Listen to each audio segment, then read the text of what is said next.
Would all stand, please? Heavenly Father, we thank you for this day and thank you for allowing us to gather and to do the people's business. We ask that you just guide our decisions and guide this meeting. In Jesus' name, amen.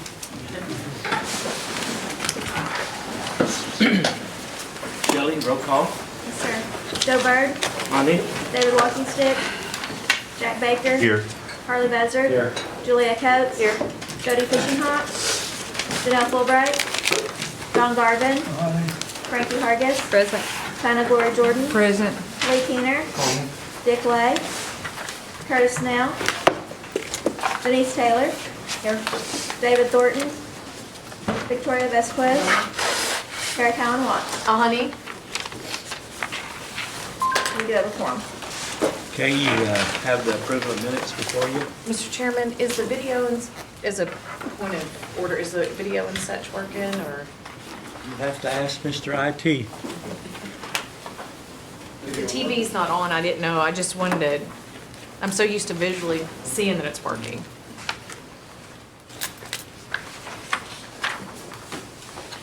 Thank you. Thank you, Mr. Good. Chairman. Okay. I make a motion the minutes be approved. Got a motion, a second. All in favor, signify by saying aye. Aye. All opposed? Okay, reports. Drop down to Marshal Service, Shannon Buell. You have the report for you. Have any questions for Mr. Buell? Good afternoon.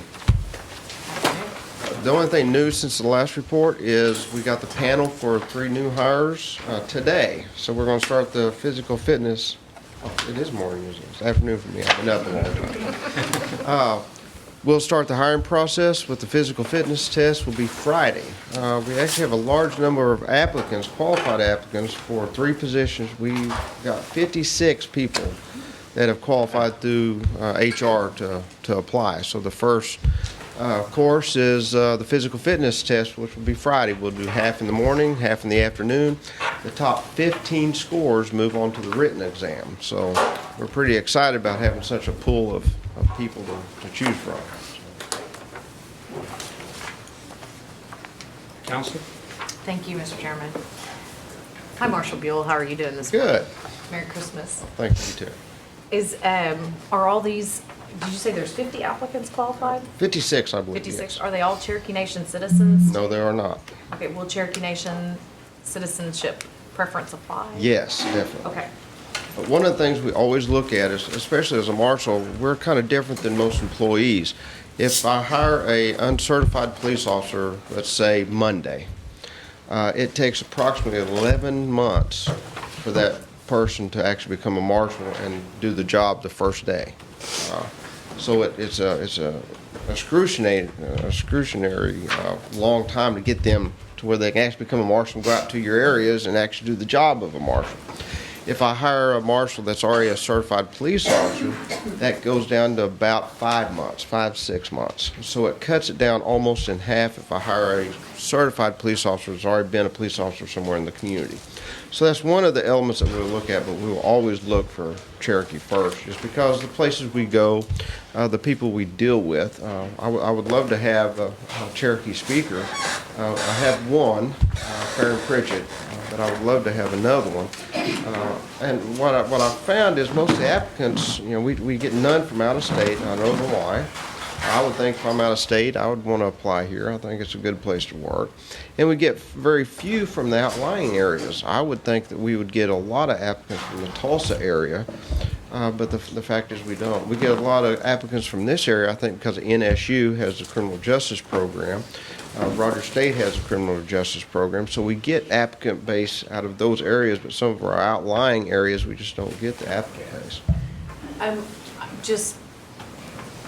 I don't have specifics. I mean, I could go back through emails, but the feedback I get from our area is that they do apply. So I would say there's a disconnect somewhere between the application process, assuming that they have actually went online and applied, and Right. that meaning's the same for me as it is for them. And they're not making it to you. If there's a filter somewhere in HR, because the feedback I've gotten is that we have people that are frustrated because they've applied numerous times and never get callbacks. Well, one of the things I've done, I've kind of changed the way I've done it. We had averaged over the years between 12 and maybe 20 applicants for a given panel. And they would only send over certain people. Well, I started with this hiring, I want everybody. I told HR, if they meet the minimum qualifications, I want everybody on the panel to give that opportunity to run the physical fitness test.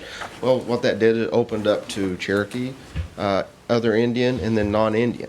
Well, our hiring process kind of weeds out who needs to be weeded out. You know, the top, out of the 56 applicants Friday, the top 15 physical fitness scores will move on to the written exam.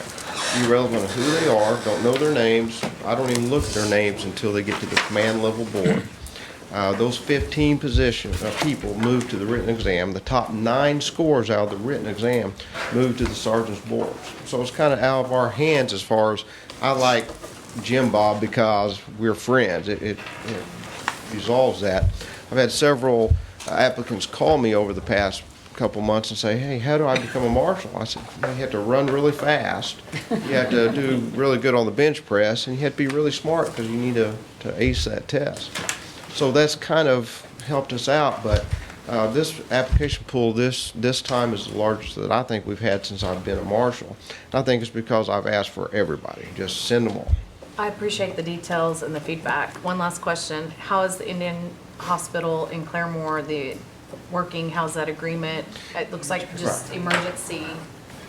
It is working. We actually do the EDO transport for Claremore Indian. And if you notice on the monthly 3 or 4 reports, yeah. about every month. Yeah, about every month we have 3 or 4. And, you know, I don't want to say my guys don't like it because, you know, you get to be a taxi service, but that's part of the job that we took on when we took over that hospital.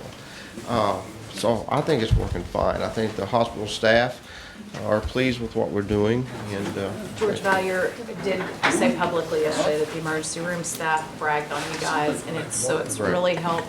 And that was one of the morale issues with us, keeping emergency room doctors and nurses and other staff, because it's already a difficult job anyway, let alone wrestling with people that may be armed or dangerous or otherwise. You can't ask our doctors to do that. So thank you. Tell your You're welcome. guys thank you. And Cherokee Health Services have been instrumental in getting security staff in the clinics and the hospitals for our side, for the Cherokee side. And they're working well with John Payton to get these officers trained up to a minimum level to get them the equipment that they need. So I'm very pleased. I'd like to definitely publicly thank Cherokee Nation Health for their ability to come together on this. Well, please extend my thanks to your guys on Claremore Indian Hospital, since it's a difficult situation with that. So thank you, and Merry Christmas to you and all your staff. Thank you, Mr. Chairman. So, Councilor Buzzer?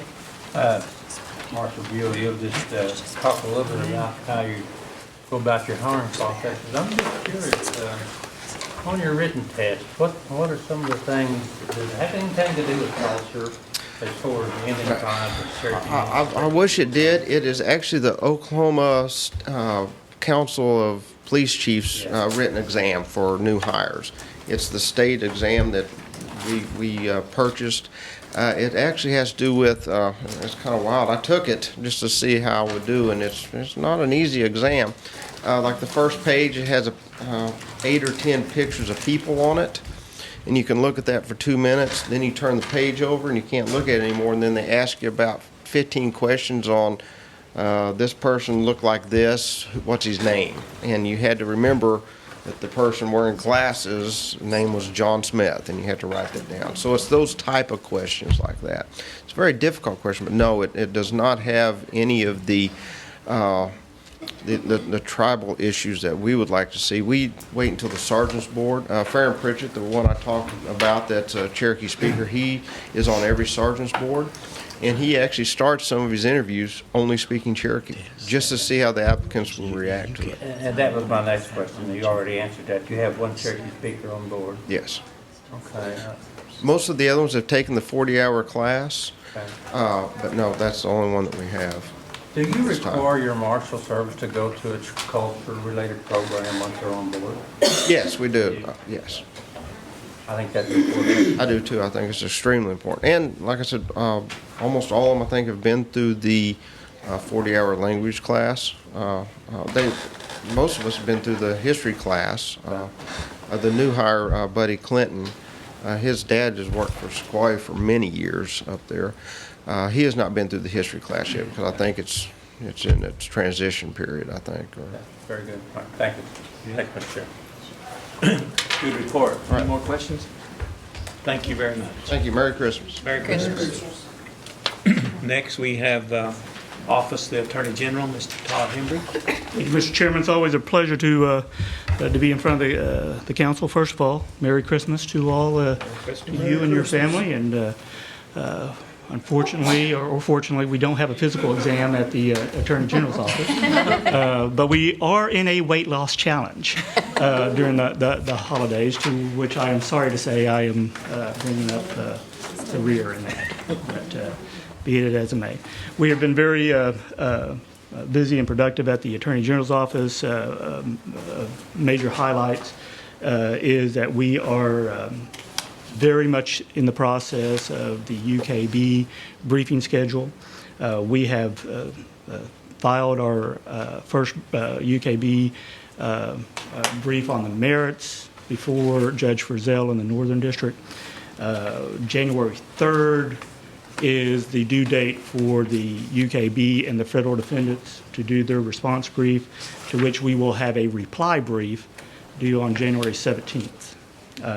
We can expect to have a hearing on the merits in that case sometime in February. Obviously, when that date is set, I will let the council know of those dates and would encourage you all to attend those hearings. All of the briefs that we file are on the Attorney General's website. We do our best to make sure that the council staff gets it so it can be disseminated. But if you don't have a brief of ours, please contact me so I can get it to you. They are very lengthy, and there's a lot of appendices to them. But I want to make sure that the council is aware of all of our filings. The other major issue that's before our Attorney General's office is the Friedman issue. We in the D.C. District Court, January 31st is the cross motion for summary judgment for the Friedman and the federal defendants to be filed. We have filed our motion for summary judgment in that case. We will have a response brief due on February 28th in that case to whatever the Friedman decide, or whatever the Friedman and the federal defendants filed on January 31st. On March 28th, the federal and Friedman get a reply brief to our brief, and mark this date because the date has been set. April 28th, there will be oral arguments in the Friedman case before the Judge Hogan in the D.C. District Court. So would hope to see you there if possible. The other major cases or activities that we have been keeping an eye on is the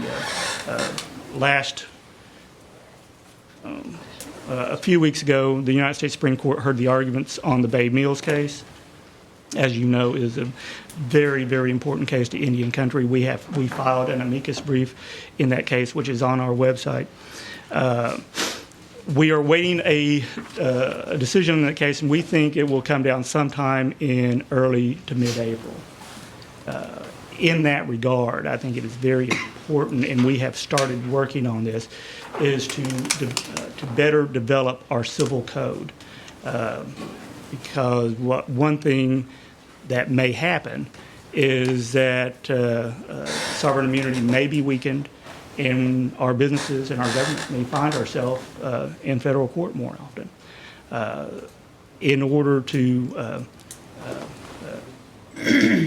build firewalls for that result, I think I know it is imperative that our civil court system be as fair, open, and available to all plaintiffs and defendants. Because one of the things that you will always have to do is to exhaust your tribal remedies before going to federal court. So we are in the process of working on that. Obviously, when we get a draft, we're going to work with your attorney and members of the council that hopefully sometime in the spring that we can bring forward a comprehensive civil code to the to this body that everyone is copacetic with, that we will be able to pass. Other areas of interest that we are dealing with is we have brushed off the dust on the old Five Tribes Amendments Act. Amendments. We're going to make another run at it. We think we have I think the time is right in the Senate as you all may know, David Mullins, who worked with the Cherokee Nation, who until recently was the minority counsel for the Senate Committee on Indian Affairs, has taken a new position with NCAI. I have been in contact with him about developing a new proposed amendment, and although he does have restrictions on the Senate side, he doesn't have those restrictions on the House. So we're going to be working on possibly making another run at that. Also, on the state side, we have made initial overtures on our developing or using our hunting and fishing code as a possible basis for a compact with the state of Oklahoma to better our, to exercise our legitimate hunting and fishing rights that we have on our territory and in our jurisdiction. Those are the highlights. If there are any questions, I'll be happy to do my best to answer them. Counselor? Thank you, Chairman Byrd. Okay, so I have multiple questions about lots of issues. Would assume. So, okay. So on the Friedman issues and stuff, the April 28th was the oral arguments, is that correct? That is correct. In DC? Yes. And then it was the UKB that was set in February, or will be set in February? That has not been set. I would suspect that a date in February will be set. Okay.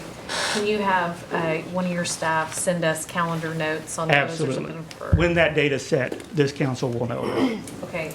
And so on the UKB issue, the carcieri fix could impact that case as well, is that correct? It may. Carcieri, however you want Well, to say yeah. it. Well, no, Carcieri. that's the way I pronounce it. Okay. Carcieri. It may have an effect on it going forward. It will not change any of the laws in the past. One thing that also may affect this case is the Supreme Court Bay Mills decision. It is almost exactly the same fact scenario. So I think we did. I think I remember we sent an amicus brief. Yes, we did. To the courts. And I'll make sure you got a copy of that. if Okay, not. and you're working with government relations on those issues on the Hill in terms of the carcieri fix as well? Yes, we are working with government relations. We're working with our people in D.C. to ensure that if there is a carcieri fix, it is not adverse to our interest. Okay. And then, so what I'm hearing on the civil code with respect to the Bay Mills case is we need that fixed, which is your next agenda item, and I'm not done with just the AG's office. When will we have codification? Because I would think that's part of the transparency commitment. Oh, absolutely it is. Okay, do we have a date yet on that? No, and we have all 70 titles back from West. We gave all the information. And what we are doing is we're going to each title, and we've divided those titles up between our staff. And when a title is complete on our end, we send it back to West so they can go forward. And there's also questions that we have of maybe, why is this in here, that they have, why is this in here? And we have to them, why is this going on?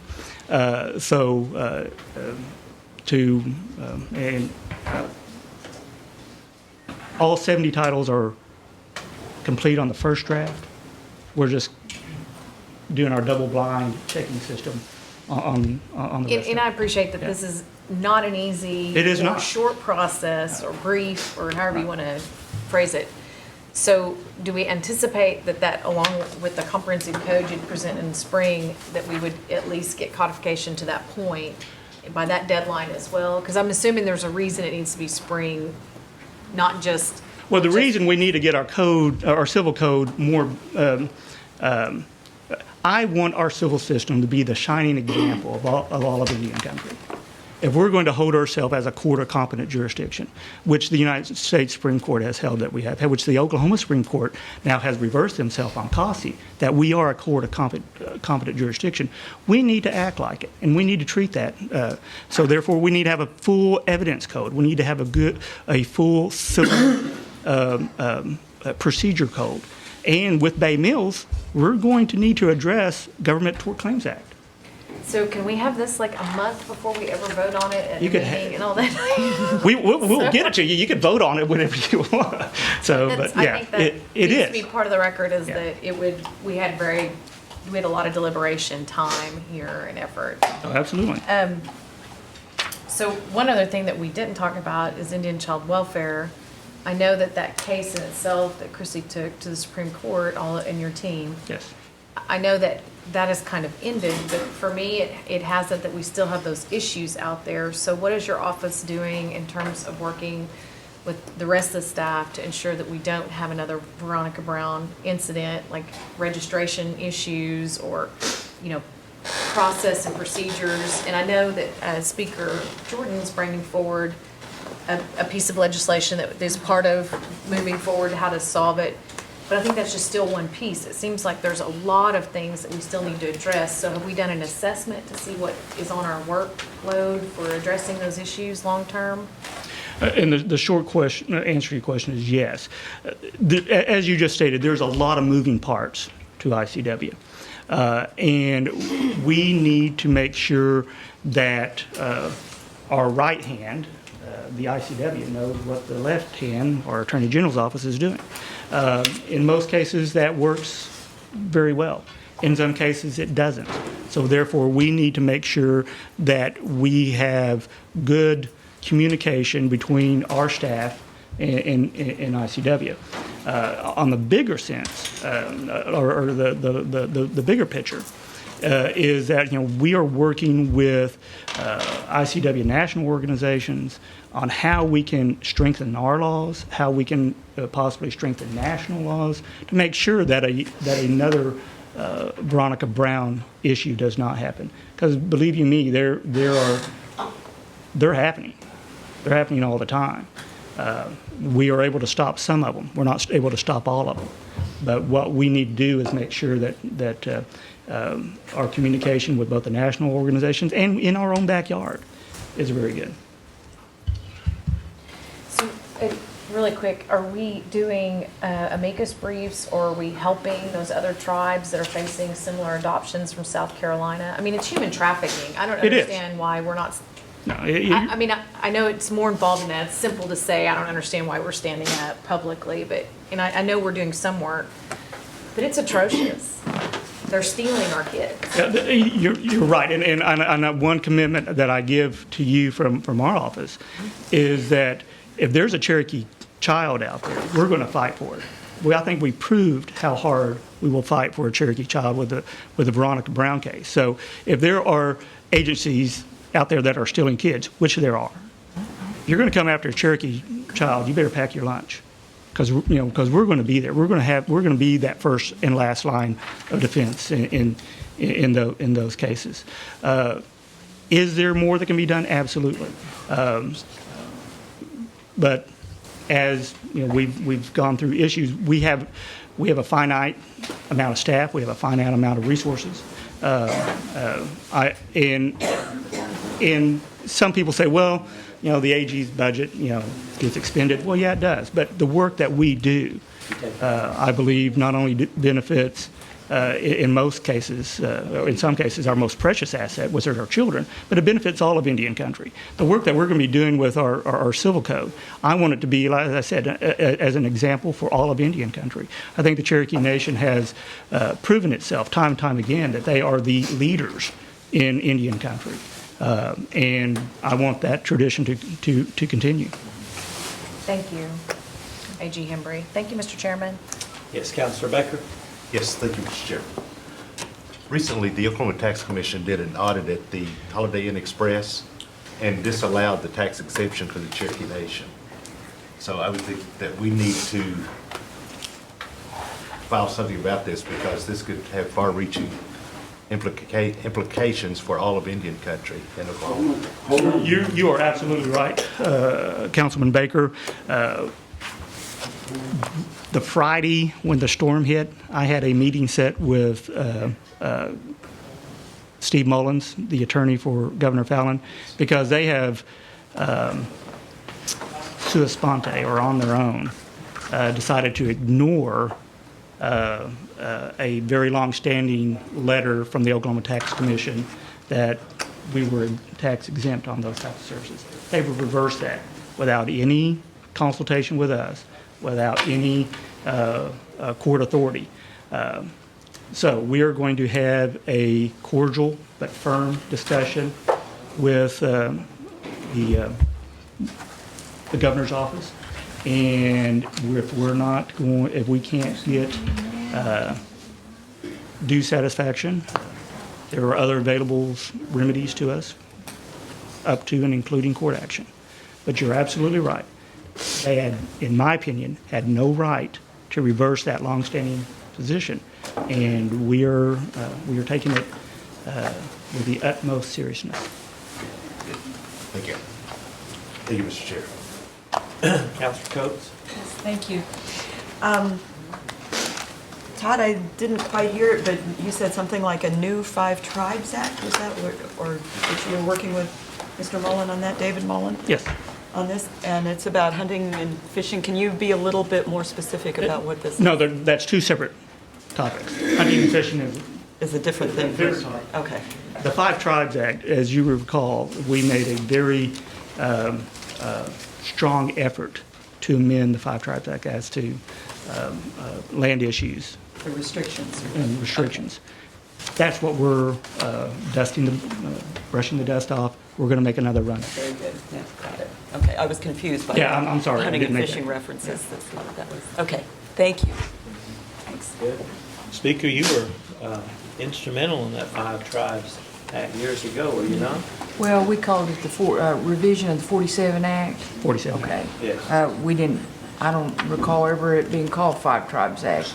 We always just referred to it Yeah. as the 47 Act, That's kind of my jargon, so I apologize. which, if you're successful, will allow restricted land that's been taken out of restriction to, in some instances, be placed back into restriction. That is correct. Okay. It would be a major benefit to our Cherokee citizens and other citizens of Oklahoma. I'm glad to see that you're working it from both sides of the aisle, because I think that's what happened to us last time.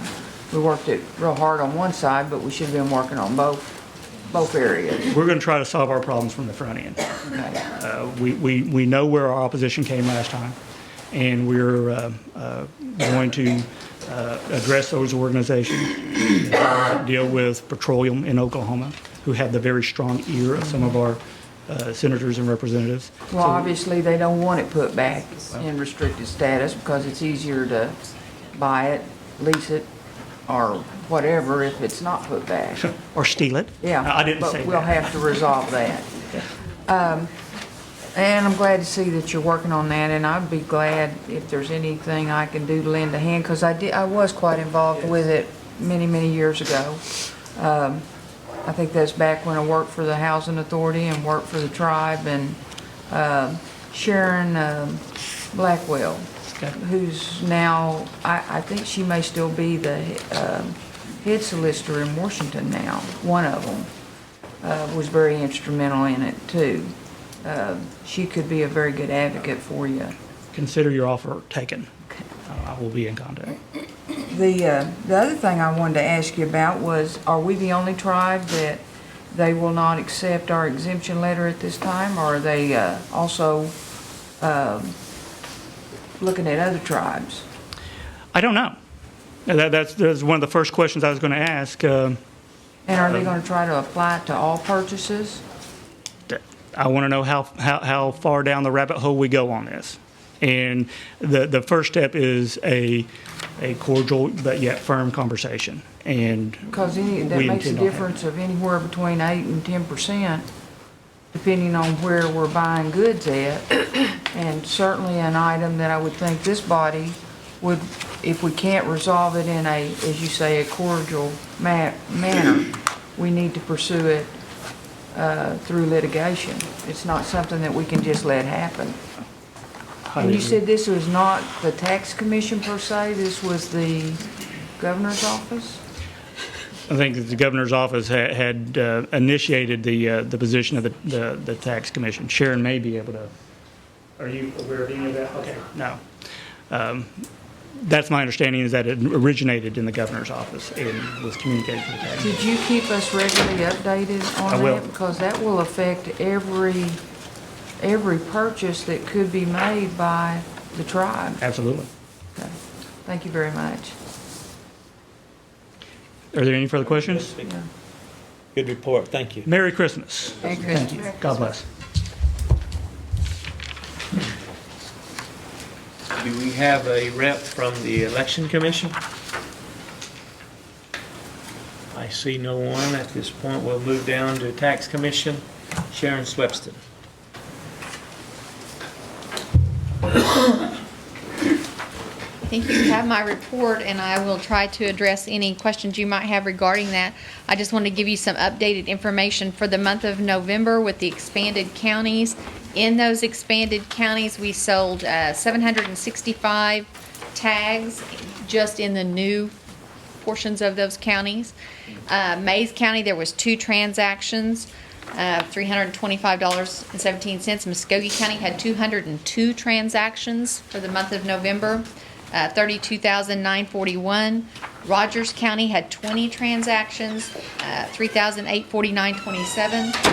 Tulsa County had 444 transactions, $68,114, and Wagner County had 97 transactions, $21,514.90. And I'd be happy to send this to you guys so you would have it in writing if you would like. But that is for the month of November. A little slower than we'd hoped for, but I think it will pick up as people realize that they can get those tags. So Very good. I try to answer any questions that you might have about the report. Council Buzzer? Sharon, how are we identifying the veterans that are tax exempt on some of our items?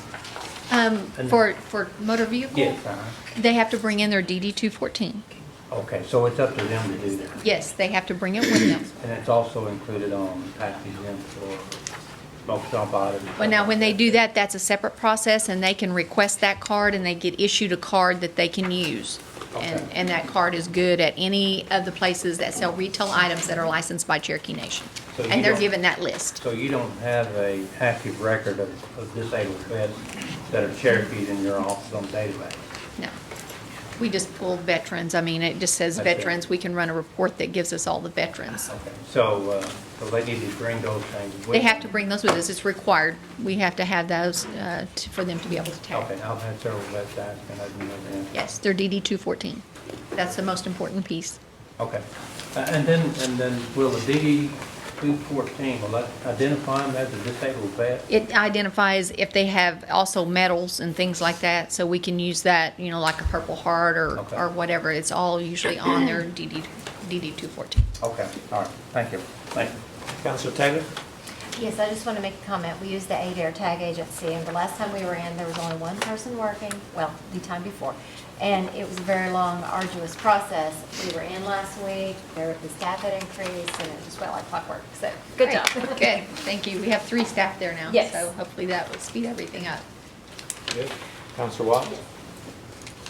Thank you, Mr. Chair. How is, so I kind of missed, I stepped out and I kind of missed some of the numbers. So how is it looking in terms of the compact impact on staffing levels and our number of offices? Right now, we've got 765 new tags for the month of November in those expanded areas, Tulsa County being the largest. It had 444. So, but does it impact your staffing levels? Are we doing okay in terms We're of doing, staffing? we're doing okay for the moment, and if it continues to increase, like I said, probably if it does, we would, we'll look at this and decide maybe in the area, the Tulsa area, possibly another office, but Will it be outside of jurisdiction or will it be it'll be inside? inside jurisdiction. That's one thing the compact requires.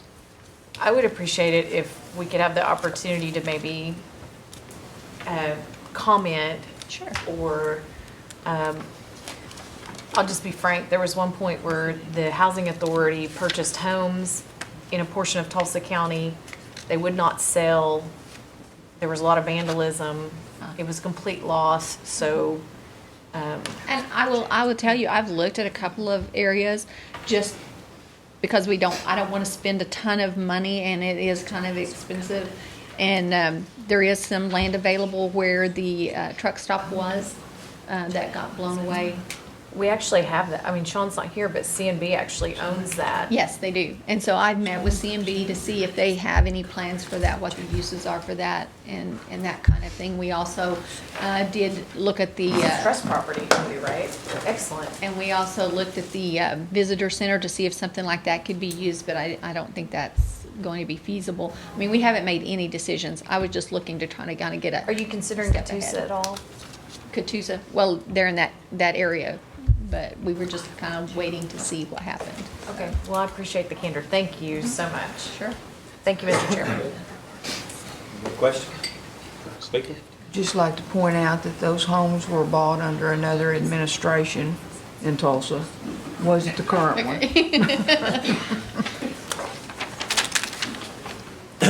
Good report. All right. Thank you. Happy holidays. Yes. Merry Christmas, Sharon. Self-governance.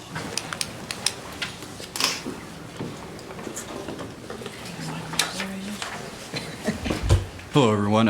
As I hope you can see, I was going to say, I'm sure you can see, I'm not Vicky. Vicky's here. I got a phone call from her about 10:40 last night, and you know, when it's 10:40 at night and your boss's name pops up on your phone, you kind of get that lump in your throat, especially when they have a real serious tone. But she broke her arm last night after the council meeting at her home, and so she's a little bit under the weather today. So you got the low budget replacement, I suppose. Anyways, some of our news is that looks like we're concluding our Department of Interior funding agreement negotiations. The past couple of weeks, we've been going through the internal review process on the funding agreement.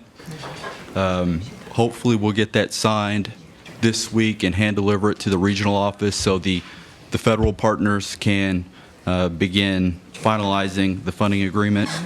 Also, yesterday was the deadline to exchange some documents and records in the Contract Disputes Act litigation. Our office worked with Finance and Health to ensure that the proper documents were exchanged. And finally, we're working with Child Care to amend our 477 plan due to some child care subsidy rate increases from the state of Oklahoma.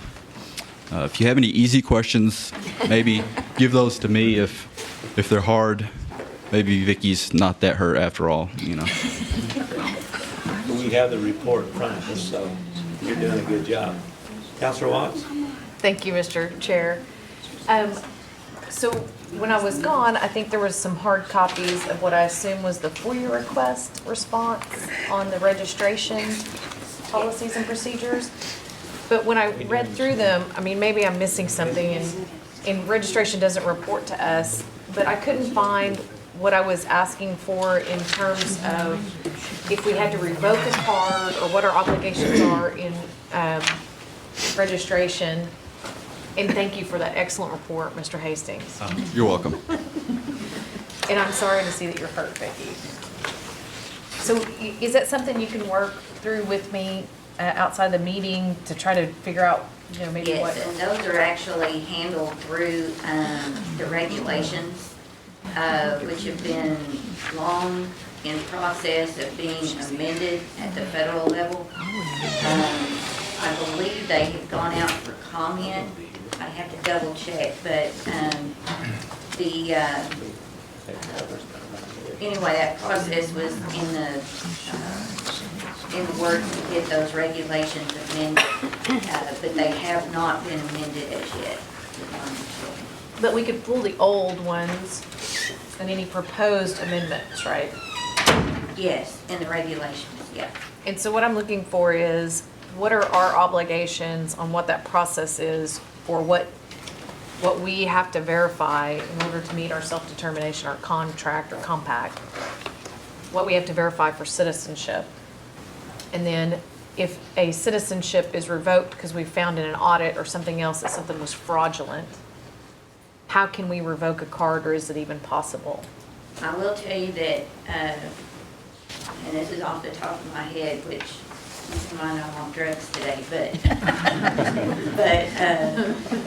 to my memory, those were not addressed in the previous regs, even though we knew that, not just on our side, but on the Fed's side, we know that there have been errors. Keep in mind that, years ago, all of that was done by hand, and, the records are processed by hand years ago. So we knew that there were some errors, both on the federal side, that there was no provisions in the regulations to deal with that. So that was one of the issues that was being addressed in the new regs, as to how to, what procedures are going to be used to address any, I'll just say, errors. I would really like to see the proposed amendments then, especially, and then, Okay. thank you so much. I appreciate you guys, both of you. Thank you, good report. Merry Christmas. Thank you, Mr. Clint Hastings, for being here this morning. My question, two questions I have, is on the BIA budget formulations for 2016. Is that what we're working on there, or 2015? Yes. Okay. Is there major changes in the future? Well, I think typically what they're doing for 2016, and Vicki can correct me if I'm wrong, right now it's kind of a survey of all the tribes in the region. So basically every tribe in this region is going to be talking with the regional office, and it's hard to say. Every tribe has their own priorities, and then I think basically the top 4 or 5 will be what the region advocates for. So I can't say yes or no, things are changing, but it just depends. So the Oklahoma City area consultation would reflect the national? Well, keep in mind, there's the BIA process and the IHS, each agency goes through their own process, and even though there's similarities, they're not exactly the same. But with BIA, they will have a budget meeting over at the regional office. All the tribes sit down as a region and determine what our priorities are. They usually don't change much from year to year. However, I do have some information that we've been working on at the national level, which gives you some summary information about self-governance tribes compared to 638 tribes. Some analysis that we've done over the last year or two that we've been working on some of that. A history of some of the, since we into self-governance, the decisions, the cuts that we've taken, which would really, we're really looking at that to assist us in trying to find different avenues to, how can I say that, like on the IHS side, to exempt IHS from some of the sequestration, rescissions, anything that comes down to try to address ahead of time those funding cuts. But I'm glad that you mentioned it, because I will be going over some of that with the Secretary of State, and probably presenting that next month would be my plan. But it gives you an overview of the last 10 to 20 years, I think. I can't remember how far back it goes, but we've been working on that from a national level, in reviewing how much, there's a difference in what we call base funding. When we're in negotiations, someone could say, well, you're arguing over or debating over $500. Well, that $500 is not really $500 if it's base funding. It's $500 compounded year after year that you will lose. So, but I can present some of that next month, would be my plan to give you. But generally speaking, the priorities don't change much.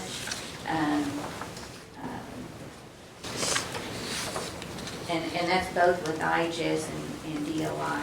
We just had the IHS meeting, I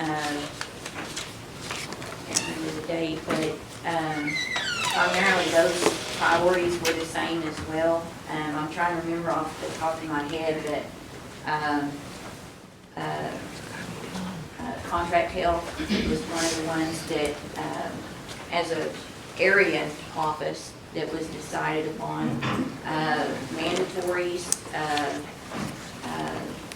we call it L&M, it's level and need funding, which is a mechanism for the Oklahoma area that allows us to get more funding. So once each region at the BIA and area office with IHS determine what their local priorities are, then you go to the national meeting and each choose 2 people to go to the national meeting to represent the area or the regional office. And then they present our priorities from that region or area. And then all nationally develop what the Indian Health Service, the tribal perspective, what our priorities are. That's probably more than you wanted to know. No, that's good. Are you the representative for the area office IHS?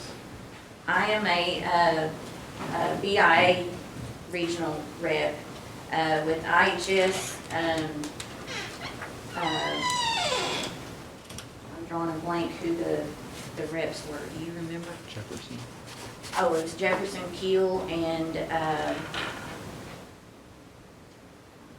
Osage, I can't remember the other, but anyway, those reps are determined. I am on the budget committee to help put together the recommendations, to write up our recommendations. But off the top of my head, I can't remember who those were selected, so. And the states that aren't expanding Medicaid, that comes into play too, doesn't it? Yes, as a matter of fact, we are going to propose, make a proposal at the national meeting to see if there's a way that those states that are not participating, if there can be some mechanism to address that at the national level in the funding formulas. So we've got that covered. Thank you, Vic. Thank you, Glenn. Now, whether it gets approved or not would be another thing. It's probably something we're going to propose. Thank you. Get all that, Mr. Councilman? Yes. Okay. Thank you, Vicki. Next, we have our gaming commissioner, Jamie Hummingbird.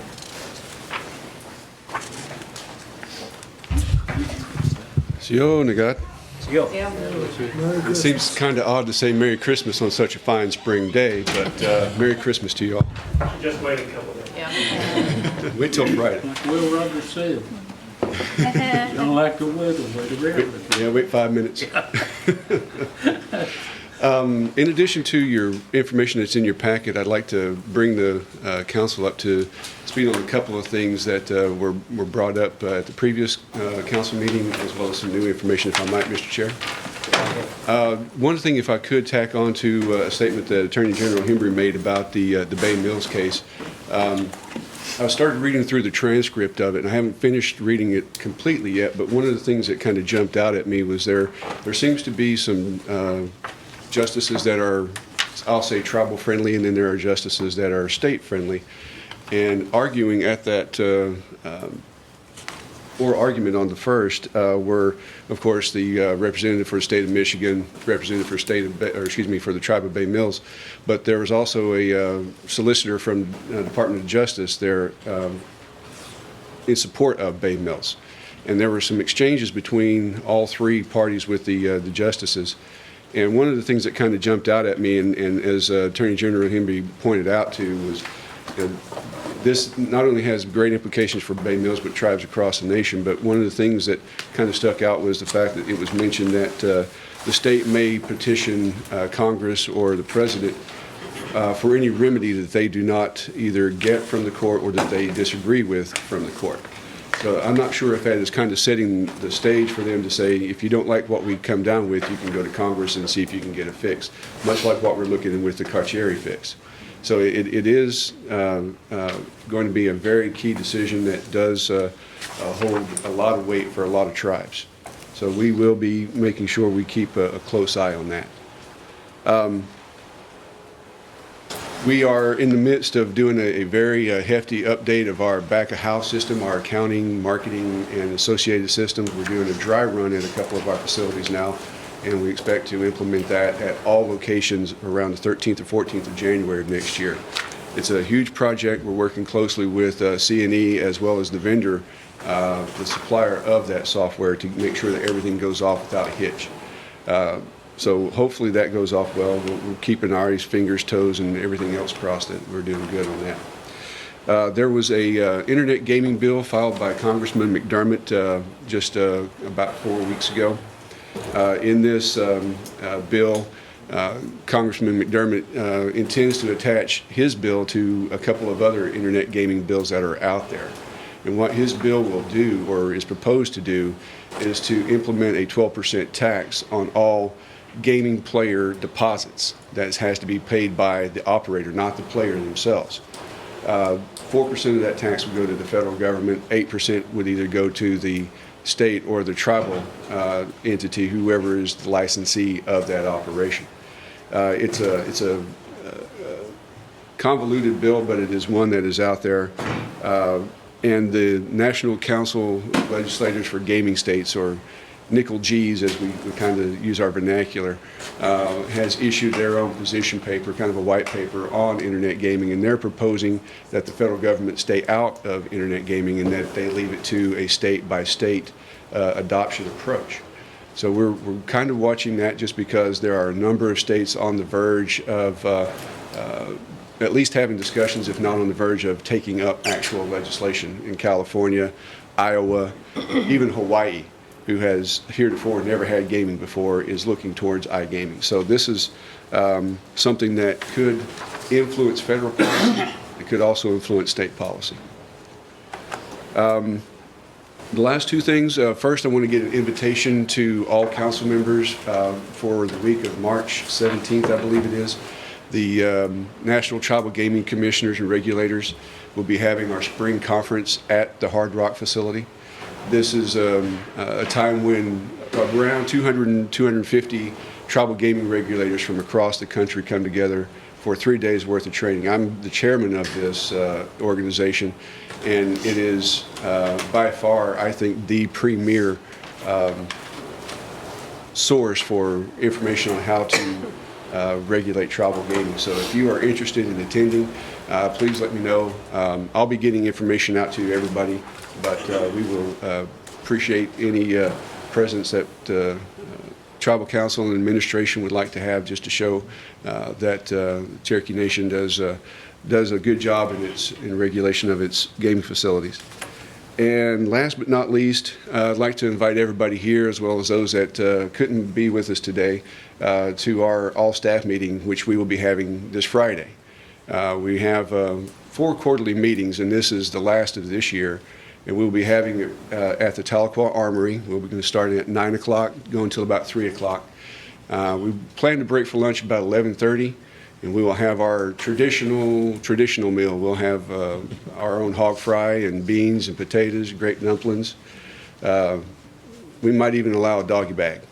So if you can make it for all or part of the meeting, please come meet the Gaming Commission staff and if you'd like to bring a present to participate in Dirty Santa, we're going to do that at lunchtime, and we're going to have some training in the morning and some fun and games in the afternoon. So if you want the serious, come in the morning. If you want the fun, come after lunch.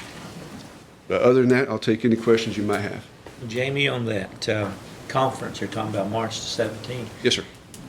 Is that hosted by the Cherokee Nation, or is it just hosted by tribes in this region?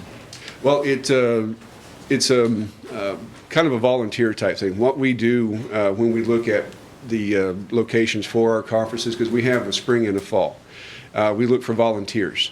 And whenever we look for the volunteers, there are certain criteria that they have to meet, because we've gotten to a size that we need ample hotel rooms, we need ample convention space, and we look for amenities.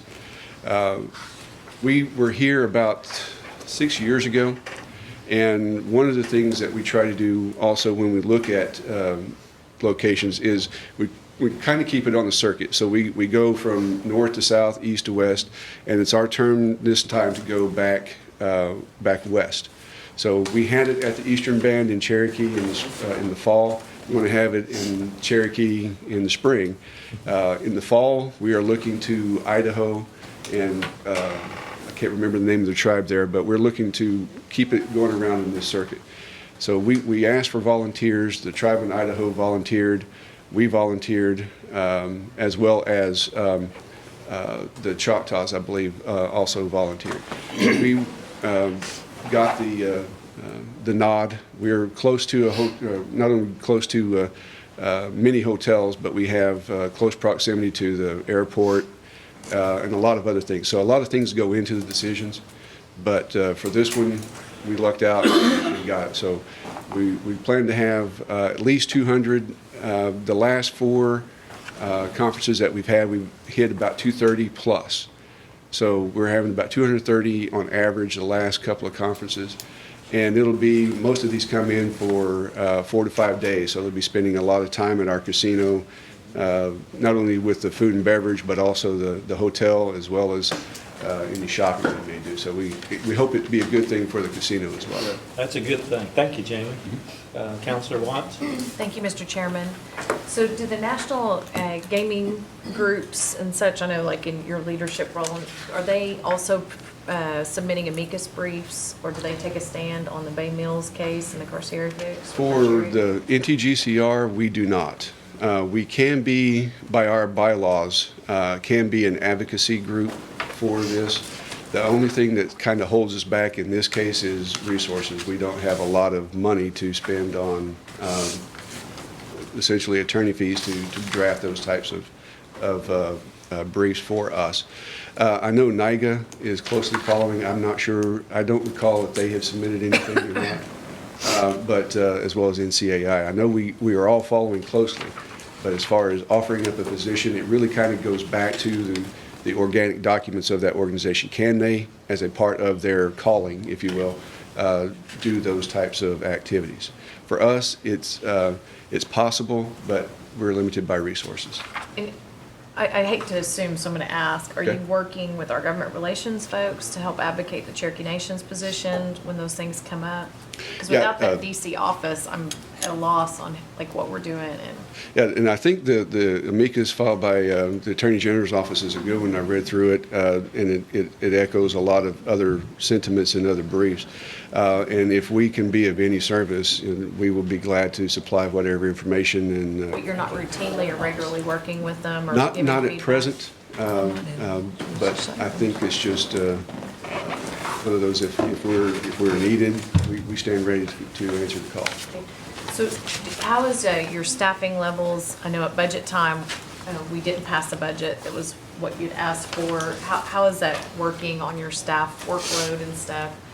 Since we're bringing more casinos online, how's it? It's one of those we're working to, I guess, be more innovative in how we are approaching our duties. And in fact, one of the things that I've worked with our managers on is trying to figure out how our efficiencies can be maximized. And so we're doing a very good job. The staff out there, if you are able to come out on Friday, I think you'll probably meet one of the best, if not the best, teams in the nation No offense to any of the departments that may be watching out there, but they're a good group of people that are doing the best with every possible resource that we've got. So we're holding our own. One last question. Does the Cherokee Nation Gaming Commission have policies and procedures with taking an existing smoke shop and making it a casino? With any new facility that would come to the commission, we have a standard protocol that we go by as far as not only what NIGC requires, but what we do to make sure that that facility is up to compliance before it opens. That's a requirement by federal statute, is we have to certify a facility as being compliant not only with IGRA itself, but also internal controls and policies and procedures before they open. Is it possible for individual smoke shop owners to run and operate a casino, or would we have to lease it and run and operate the casino? Right now, it would have to be a matter where the tribe itself has that ability or has that right or that title, if you will. Individual smoke shop owners themselves cannot operate. The gaming ordinance is set up to where the tribes only allows gaming done by recognized tribal representatives, and right now that only representative is C&E. IGRA does provide for individually owned gaming. However, that has to be included in the ordinance, and there has to be a process set up in place for that. One of the things that have to keep in mind, if that is the case, is that there is a minimum of 60%, actually 40%, I believe, is retained by the owner. 60% goes to the nation. And Owner of the property, which would be the Indian with the trust land, it not would be the the owner of the operation. owner of So the operation. however that works out. So then the tax commission would have to protect the Indian person or family that had the actual trust property if that is not the owner of the smoke shop and the smoke shop owner is just leasing that property. I'm not sure if it would be tax or realty or a combination of both, Okay, but right, okay. right. So under our existing law, if the C&E decided to take a smoke shop operation and make it into a casino, it sounds like the tribal council would not necessarily be notified or required to approve that. As long as there is an approved lease or agreement and/or agreement designating them as the owner, if you will, or have the right to use that property, then it would follow the normal process of going through as a gaming facility application through the Gaming Commission. Okay, thank you so much, Jamie. That helped because I've had questions on it and I didn't know how to answer them, so thank you. Thank you, Mr. Chairman. Yes, Councilor Thornton? Yes, the same thing that you're speaking on. I don't think you're going to find any smoke shops that want to run those. And I think, is there any state regulations come in there because of the taxes? Not that I'm aware of anyway. The only taxes that the state might come through, and that would probably go through the tax commission for tobacco. But for anything gaming related, there is no state involvement other than what is allowed for under the tribal compact, and that's only if they offer compact games. If a facility is only a Class 2 facility, then there is no state involvement at all. Jamie, when we're speaking of employees, would you furnish a flow chart on your employees and where they work? I don't want the names, I want the position. Oh, an org chart? And, okay. And where their designated work position is from for everybody. Not a problem. Everybody wants it. Not a problem. You should already have it. Yeah, I was going to say, I've got that on my machine, and I've got it with names and without, so I can give you the one without. Okay, just the position would be fine. Got you covered. I can do that. What casino it's at. Can do. What gaming facility it's at, where. I'll get it to you this afternoon. Thank you. You're welcome. Are you good, Counselor? Yes. Counselor? Oh, yes, thank you for being here. And as a new counselor, I'm wanting to learn as much as I can about every area. and have not attended a gaming conference yet, but would be interested in the March event. Is there one day in particular that would be more important for a counselor to attend? I would think if there's only one day, it'd probably be the first day. Okay. Simply being because there are a number of outside individuals that we asked to come and give updates. So the chair of the NIGC is usually present. Ernie Stevens, the chair of the National Gaming Association, is usually present. And we also have other guest speakers, if you will, come in and talk about national level issues. So that first day, those speakers, as well as the business of the organization itself, we have our business meeting that first day as well. So training begins usually in the afternoon. The second day is full training. The third day is about 3/4 training, and then we kind of have a wrap-up general session on the third day. Thank you. Oh, I forgot to mention, the first day of this conference, we're also going to have a golf tournament. So we'll have a golf tournament on Monday, and that goes towards a scholarship fund that the NTGCR administers as well. Are we good? Speaker?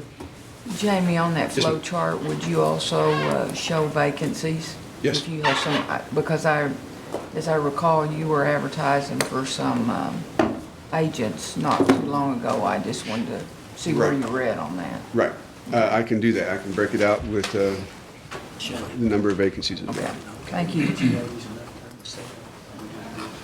Councilor Keener? Thank you. We're going to be sticking around for a little bit. On our agenda items is talking about the Gaming Commission, number 3. Yes. So you're going to stick around and if we discuss that? I would say I have nothing better to do, but there's lots of work to be done, but no, I will be sticking around. Okay, And thank you. plus, I smell food coming in. Stick around, Thank you. that's going to be tabled today. Okay, that's fine. Okay. Thank you, Mr. Chair. Okay, good report, Jamie. Before I go, if I might go to the counselor's point, if you have any questions, anybody has any questions of us, needs information, rules, regs, articles, whatever the case may be, let me know, and I can get those to you. And if you want to sit down and talk, I'll make myself available at any time. Okay, we got one more question. I've got a lot of questions, but I just wanted one more today. How much funding do we pay the NIGA? Well, NIGA itself is a trade organization, so I think there's about a $10,000 membership due for that. But for NIGC, right now, the National Gaming Commission, right now, just with 3/4 in, we have a little over, I want to say about $210,000 or so. The last quarter payment is going to be coming up at the end of this month. And if it tracks along with what they've been paying before, it's going to be about $275,000, $280,000 for the year that we pay into the NIGC. Thank you. Very good report. You Thank think you, this Jamie. NIDA will be around 25,000? I believe it's, I think you're right, because I get them in NCAI, Yeah. their dues are, That's the same. yeah, and dues for NTGCR membership, $500. So, just to throw that in there too. Okay. Okay, All right, thank you, sir. thank you very much. Old business, speaker? We have before us today a resolution to change the placement preferences of Indian children. And I have a representative, I believe, from the AG's office, Sarah. I can't see her, but she's back there, and she'll explain it to us.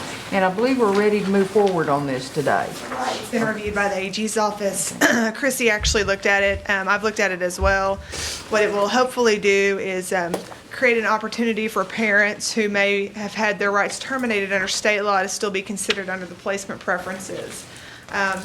And I think that because sometimes, as we know in the Dustin Brown case, you might not be considered a parent under the law, a legal parent of a child, even though you're the biological parent under state law. But we still think that you should be considered for placement preferences if you're appropriate.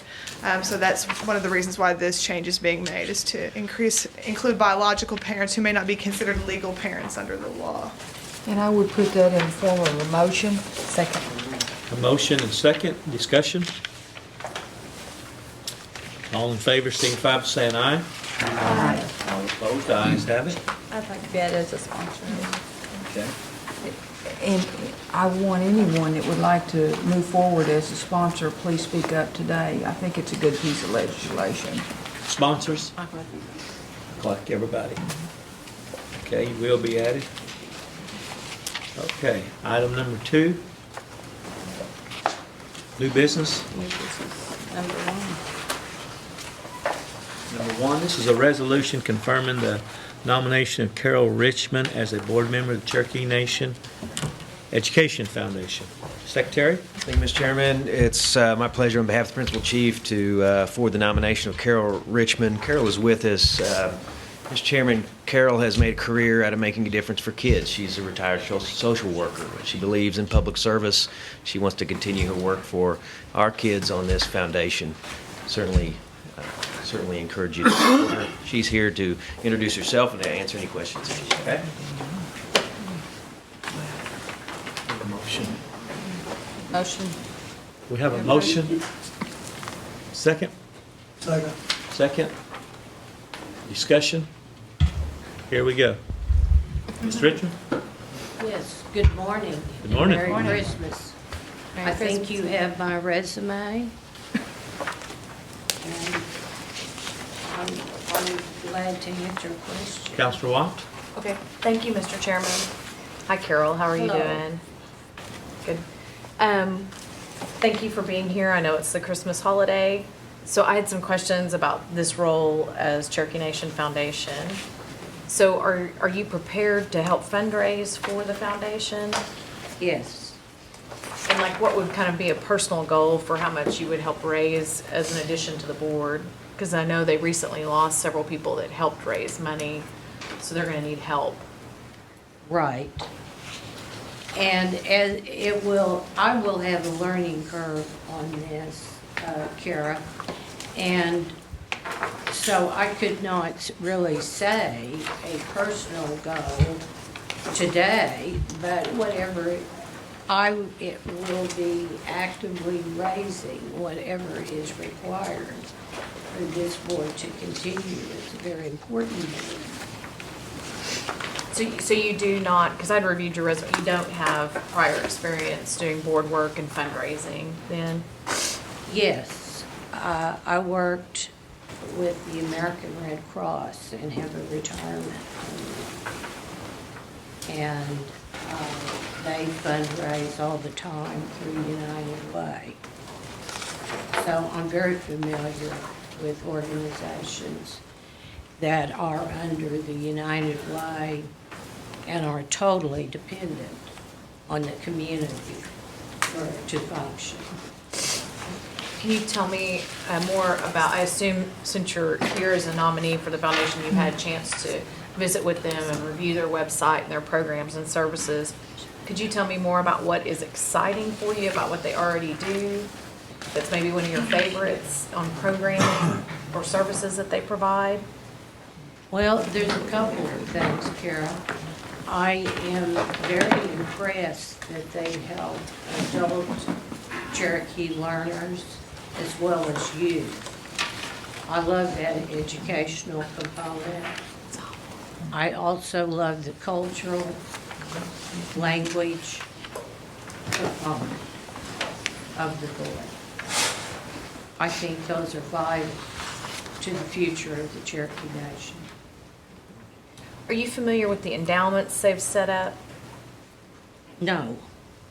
So there's. But I am familiar with endowments. Okay. So if you were asked to try to dissolve those, that wouldn't be an option then? To dissolve an endowment? Or try to seek those funds or? The way I view myself in any board position, and I've served on several, is it's my role to be informed and knowledgeable and have an objective position on that board and to be informed. I have only one vote. So I do not see that I, as a person, could dissolve anything by being a board member. I think it takes a quorum to make changes on this board. I think that was a fair enough answer because as far as fundraising, I'm not for sure all the board members, there was a certain requirement. Point of order. A criteria. I'm sorry, Mr. Chair, but I think Ms. Cowan Watts has the floor, and I'm not aware that under Robert's rules that any of us are allowed to jump in and begin to make comment. As the chairman of the committee, I think I have the floor. And I'm just trying to correct this lady in the answer that was posed to her about the fundraising criteria. There's really not one. If the board members are asked to raise a certain amount, then they can. Now, back to your question. Mr. Chairman, may I continue, please? Sure. Thank you. So if you were asked to dissolve the foundation entirely, Point of order on that too. She's asking her, what would you do? She's told her she's going to be a member of a board. Yes. Let's move on. I don't think we need to get into that This is not a deposition. We're just trying to. She's not going to be a Supreme Court judge, Kara. last time I checked, I was here to do the work of the people, and every nominee is supposed to count. I would like the opportunity, my colleagues and my peers, who we were all elected by the people duly in our districts, Yes. to ask the questions I think are important for my constituents. Yes. There is nothing wrong with asking these questions, and Carol Richmond's doing an excellent job of answering them. I have the right to ask these questions on behalf of my constituents. Why is it, there's nothing wrong with asking these questions? Well, but you're Can you give her the opportunity to please answer, whether I like the answer or not? And we are giving you the opportunity. But we're not going to let you badger the person we're trying to confirm here. There's no back, she's doing an excellent job. We're having a dialogue and a discussion on an extremely important board that Yes. impacts our students. Yes, and we're going to allow the other board members, or we're going to allow the other council members to ask questions as well, Kara. You're not going to be the only one to sit here and ask her all these questions. Everyone has opportunity to ask Yes. questions. I'm sorry some people don't read their books and never bother to prepare questions. That's not my fault. Continue. You still have the floor. Please, if you don't mind, if there was a scenario where the foundation was asked to be resolved,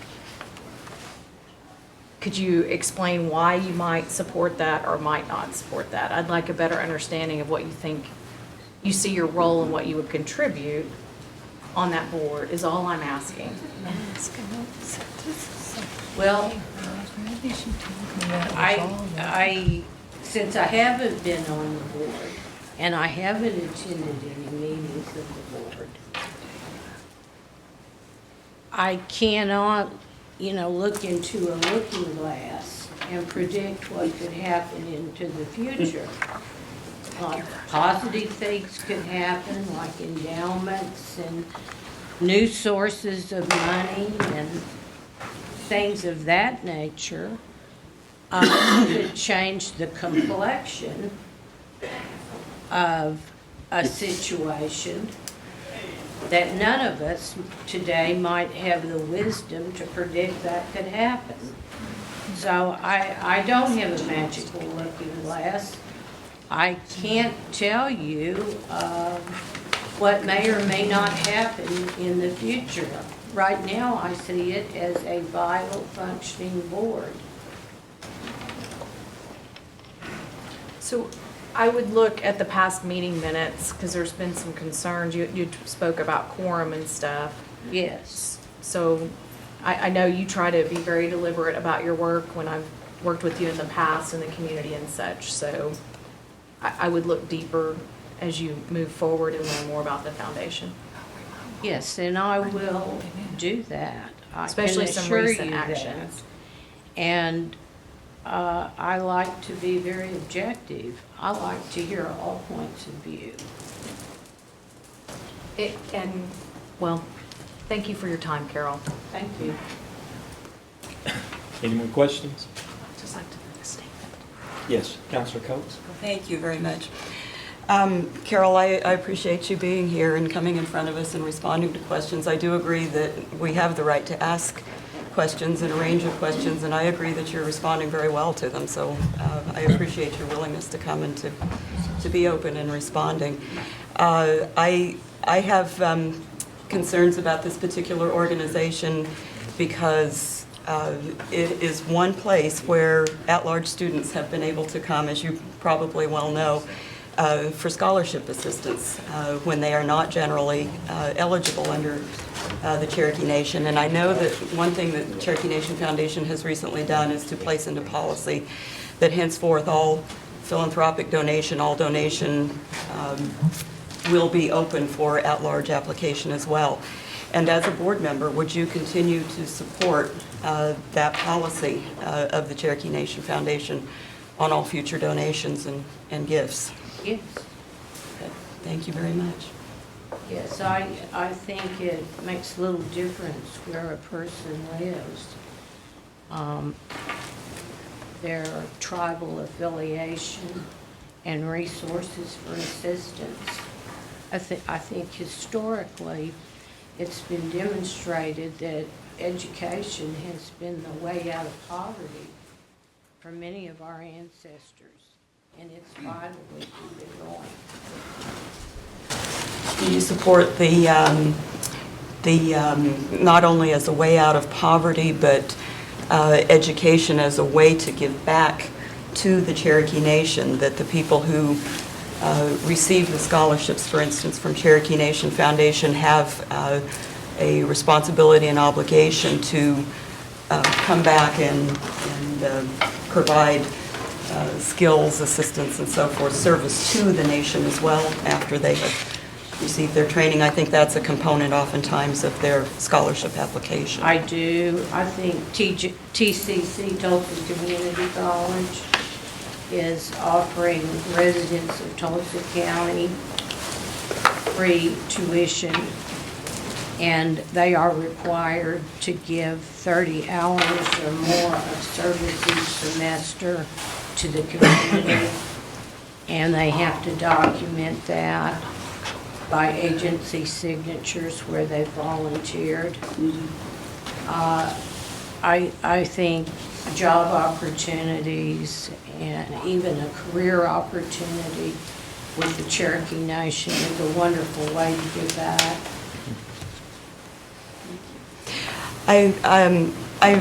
I very much appreciate your responses to Councilor Cowan Watts's questions about the possibility of dissolving the Cherokee Nation Foundation, because there are some pretty strong statements that have been made by people who are in a position to know these things. I think it's, in other words, I'm trying to say that are not just gossip in the community, but we have heard statements from people who are in reputable positions in regards to the foundation that that is the intent in the future, is to simply dissolve this organization and do away with it. I don't know if that's factual or not, but there is real reason for this line of questioning, and I think it is important that I know I certainly regard my role on council in this way, that I try to say that I have a fairly, I'm only one member of the body, and I know oftentimes that things are not going to go the way that I vote, but I still try to take a principled stand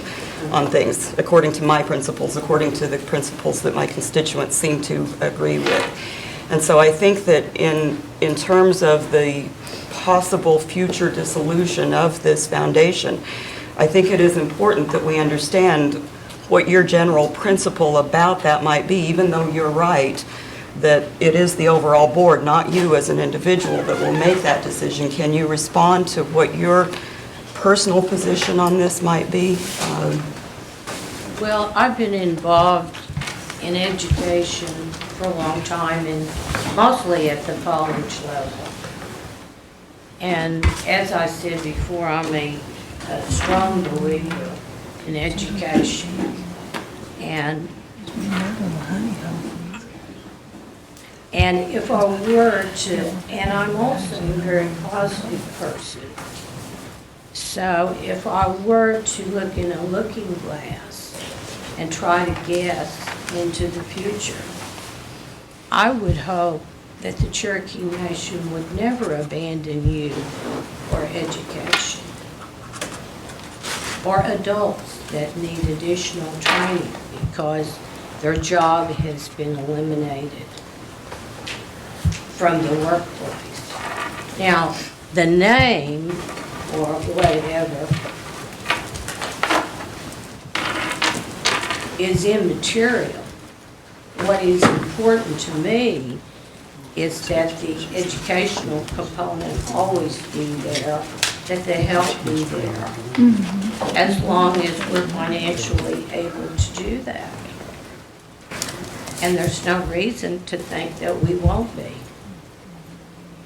When you say "we," do you mean the Cherokee Nation Cherokee Foundation? Nation is the we.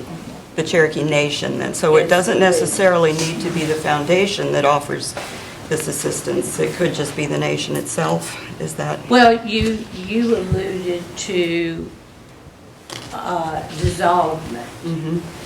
And my answer was in response to that. It would be my prayer that we would never abandon youth, adult, or anybody with assistance for education. And you would see the dissolution of the Cherokee Nation Foundation as being an abandonment of that mission? I would hope that we will never not provide educational assistance for any Cherokee who needs it. That is my principal statement. Can you describe to me your understanding of the purpose of the Cherokee Nation Foundation as it differs from that of the Education Department of the Cherokee Nation? Well, as I explained earlier, it is to assist adults, children, and any other tribal member who would like to seek a higher education. And it preserves language, culture, and our culture. And those are vital to our well-being as a tribal nation. Now, the Education Department may be involved with helping students with ACT requirements or SAT or scholarships. Kara does a lot of wonderful work in that area with, I think it's ACES, if I'm correct. And students, that's one of the sad things that I've seen in my career, is that so often there's an education department or a scholarship department, and it's assumed that that student can just walk in that office and get help. But if you have, nobody in your family has ever gone to college, and you don't know the questions to answer, and you don't know how high the hoops are, you're going to have the job, and nobody's there to hold your hand, you're probably not going to get very far. Thank you very much. I understand, and you're, it's reasonable. There's a learning curve to everything, so I don't expect, that you will know everything about the foundation immediately, and that's not the reason I'm asking the questions. I think that I do have strong concerns about the dissolution of this particular foundation, and part of the learning curve is to understand, and maybe not just for you, but for others on this body, and the general public, is that one of the reasons for the existence of the Cherokee Nation Foundation is to be an entity that can accept grants from agencies and other donors that do not grant to governments, to accept philanthropic donation from entities, from persons who are not willing to donate to a tribal government. And so it's a way of maximizing the amount of dollars placed towards education by accessing sources that will not give to the Cherokee Nation. And I think that's a very, very vital role for this particular foundation. And I would really, really hate to see it dissolve. So I hope that that's part of your understanding now, and that of maybe some others on the council as to the particular reason that this organization was developed at first, and why I would really strongly hope that it continues. I also just want to say that you have answered in a very good way to some of these questions. You've managed to change my vote today, to tell you the truth. And I really just want to say to people who want to jump in and stop lines of questioning sometimes, that sometimes the Again, message... point of order, she is not asking a question now. The defendant, Chairperson Byrd, I would ask for a... able to answer when Counselor she Coates, is. if you're Others gonna have ask been a able to question- make comment. But if you're I gonna would ask a request She's that out of I order, clearly. have Hey. the same. If you're going to ask a question, Thank you ask. very much. Okay, are you through? I am through, thank you. Okay. We are asking questions, and Councilor Byrd, apologize you for were not that. asking questions earlier. You were making comment. I was simply doing the same thing. She's out of order, and I would I'm ask for done. a Thank ruling you. from the board. Thank you, Carol. I appreciate it.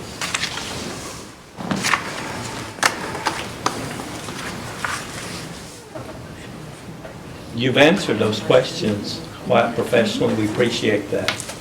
And I think we only have one other counselor. Counselor Thornton, you have something to add? Victoria. Go ahead and ask a question. The Educational Foundation Board, which you are about to become a member of, and I'm sure of that. I'm so happy that you mentioned language, and culture, and the history. Of course, you did mention history, but the history of our people. One of the main things that we take an oath on is to protect and bring forward our language and history and our culture. If there was any way that your Education Foundation could see to help even promote one language speaker out of a year, would be grateful. I would be real grateful of that. I think that's what we're doing, is we are losing our language. We're not actually promoting it as much as we should, and we need to start promoting it and getting more language speakers out there. And I think for every one of those speakers we put out, we will benefit in our hearts and in our language and in our people. And I thank you for bringing that part of it up. As far as the foundation, I would appreciate if you would look into the foundation and see exactly what they're doing. If they're promoting paying people to go out and teach education and history and language and that type of thing, I'd like to know who they're promoting to do that. And would appreciate somebody coming back to this board and letting us know. Thank you very much. Speaker? Appreciate you. Speaker? Carol, I just have a few questions. I think what I'm hearing is that you believe you can be a fair and impartial member of this board. Is that correct? Yes, I do. And you will take your duties seriously, Yes. and you recognize that you are a member of a large, or will be becoming a member of a large board, Right. and that all boards are governed by majority. Right. And you will do your best to advocate your position, Exactly. but you will accept the position of a majority of the board and move those objectives forward. Is that correct? Yes. Okay. I apologize for some of the things that have been said today on behalf of this entire tribal council. I would ask for you, and I believe you will consider all applicants for scholarships. Is that correct? Regardless of where they may reside at. Yes. Okay. And of course, the giving of scholarships under the Education Foundation is a very important objective. And I know you will take that job seriously. I don't know anything about these rumors that someone's appears to be pursuing today, that there will be a dissolving of the Educational Foundation. I have certainly not heard that. It seems like a lot of times that rumors are brought up to begin an issue on streaming video. But I'm here to tell you, I've not heard one word out in the community during my time on the council that anyone had ever considered dissolving this foundation. And if someone has facts, they need to bring that forward. And of course, that would not be for you as a board member to, a single board member to worry about, but I believe that's all it is an unfounded rumor that someone has attempted to start today. I support you. I support this board. I think the majority of this council supports this board. When you're looking over the foundation and how it's run, be sure and look over the last 6 or 7 years of how it's been run and see what they're attempting to do today to move it forward in proper order. Thank you very much. Thank you. Motion and a second. Counselor? Hello, Carol. I'm Victoria Mitchell-Vasquez, and I have not met you yet. I look forward to talking with you and getting to know you. And I just wanted you to know that my late mother, Anna Mitchell, does have a scholarship memorial fund with the foundation. And I do look forward to working with you and the other board members on keeping that going. And also wanted to point out that part of the fundraising is done by me and other artists who every year at the Cherokee Art Market donate pottery artworks to be sold, and the money goes to that scholarship fund. And Tracy Rabbit and Memoriam of Bill Rabbit has the same situation, and I think it's a wonderful thing. I do look forward to meeting with you and talking with you about that particular fund. Thank you. Thank you for And I it. appreciate your support. Thank you.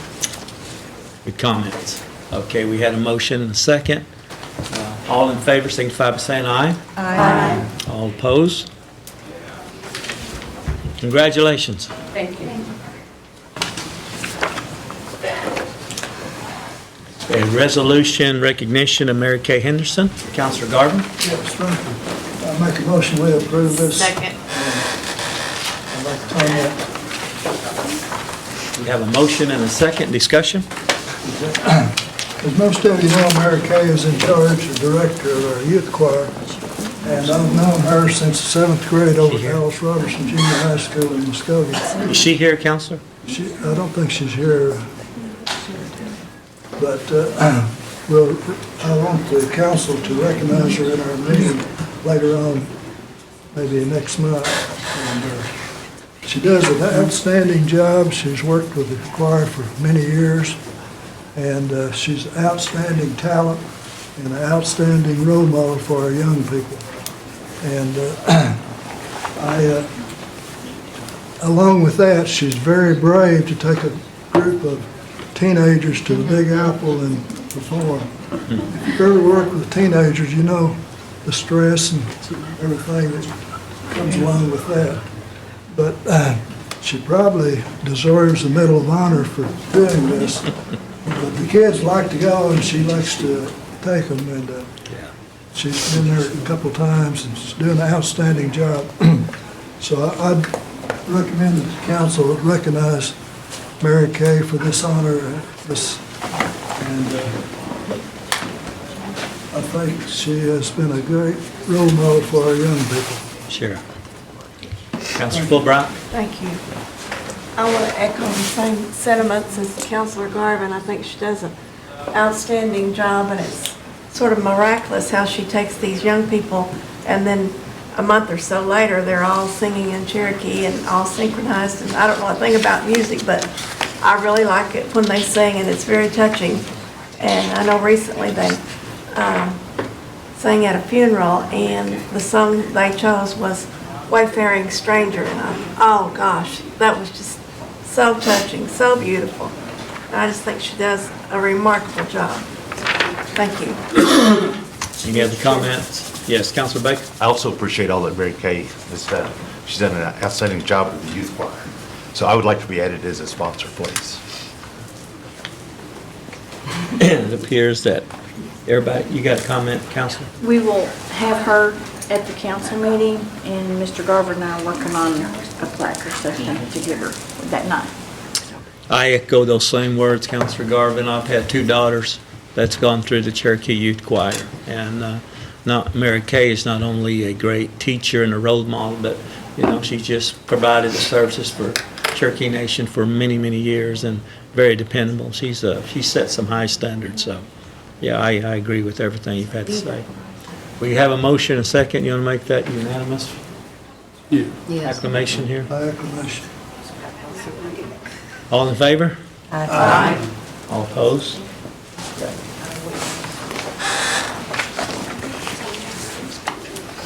Item number 3, is that going to be tabled? I'd like to table it. Okay. I think my name's on there. Yes. Till next month. Second. Okay. A motion and second to table item number 3 for next month. All in favor? Aye. Opposed? Any announcements?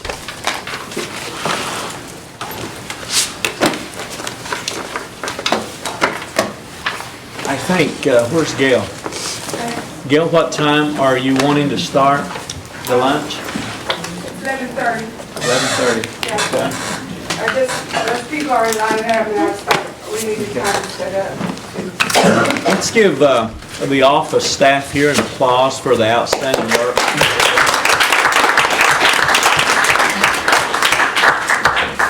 Okay, with that, need a motion to adjourn. Second. Second. And while we're at it, Councilor Thornton, would you go ahead and bless the meal so it'll be blessed when the time comes? Dear Heavenly Father,